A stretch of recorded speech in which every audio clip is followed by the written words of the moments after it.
La diversité de notre secteur. Donc, nous sommes un petit pays, 12 millions d'habitants. Nous avons un positionnement stratégique géographiquement.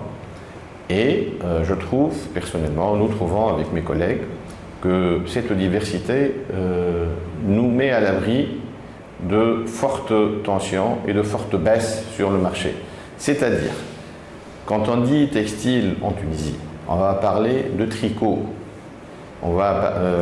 avec des gammes étendues. On va parler de mailles circulaires, de jersey, de molleton, etc. On va parler de swimwear. On va parler de lingerie.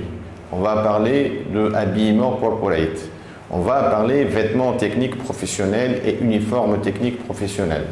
On va parler de textiles techniques pour le médical et le paramédical. On parle aussi du textile technique pour l'automobile et l'aéronautique.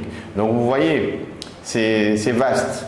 À côté de tout ça, il y a l'écosystème qui est fait de brodeurs, de sérigraphes, de teinturiers, de délaveurs et tout ça. Donc d'entreprises qui font le denim haut de gamme.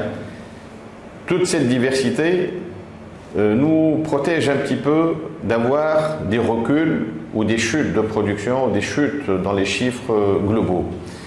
Ceci dit, certains segments ont souffert plus que d'autres. Par exemple, le denim a énormément souffert avec la vague d'investissement et d'industrialisation dans le textile en Égypte, où il y a des incitations, un climat d'affaires propice par rapport à ceux qui viennent s'installer, des facilitations, des avantages, une compétitivité qui n'est pas du tout indifférente, avec des coûts salariaux qui sont plus bas que chez nous, avec des coûts d'énergie, gaz et électricité qui sont plus bas que chez nous.